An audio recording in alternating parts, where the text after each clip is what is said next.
అన్నకి ఇష్యూ అర్థమైపోయి ఎందుకు లేమ్మరా అని చెప్పేసి మేము ఎవరితో కూడా మాట్లాడలేదు. అసలు బయటకు వచ్చిన బండి తీయమ్మని బండి తీస్తే బండి మీద ఉన్న వచ్చి కొట్టి రిచ్ కింద పడేసి కొట్టి నా కొడక మా అన్న జోలికి వస్తే బాగోదు, మీకు అమరావతి కావాలి నా కొడకల్లారా అని చెప్పేసి మాట్లాడి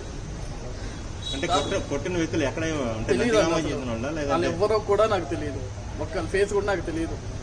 నేను గతంలో నందిగం సురేష్ గారిని నందిగం వచ్చినప్పుడు అమరావతికి సపోర్ట్ చేయండి సార్ అని ఒక ప్రూఫ్ ఇచ్చాము. ఆ రోజు దానికి 14 రోజులు మమ్మల్ని అరెస్ట్ చేశారు, లోపల పెట్టారు. ఎందుకు చేశారో తెలియదు. 3 రోజుల క్రితం అక్రమ మైనింగ్ జరుగుతుందని చెప్పేసి వీడియోస్ మాట్లాడుతుంటే చాలా మంది నీకెందుకురా నా కూడా ఆ మైనింగ్ గురించి మా ప్రభుత్వం ఇంతే చేసుకుంటామని చెప్పేసి చాలా కామెంట్లు పెట్టారు నా వీడియోస్ కింద. ఈ రోజు డైరెక్ట్ గా వెళ్ళి చూసేసి వచ్చినందుకు అది ఎవరు కొట్టించారో మాకు తెలియదు. అటు సురేష్ అయినా అవ్వాలి, ఇటు వసంత కృష్ణప్రసాద్ అన్న అవ్వాలి, వీళ్ళందరి మీద చర్యలు తీసుకోవాలి. ఈ రోజు నాకు లోపల ఏమన్నా జరిగితే ఎవడు బాధ్యత? ఇప్పుడు ఈ ప్రభుత్వం కరెక్ట్ కాదండి. 15 నెలల నుంచి ఇదే దరిద్రం. లాస్ట్కి రోడ్డు మీద చంపే పరిస్థితికి వచ్చారంటే ఈ ముఖ్యమంత్రి ఏం చేస్తాడో ఆయనకి తెలియాలండి, మాకు తెలియదు ఇంకా.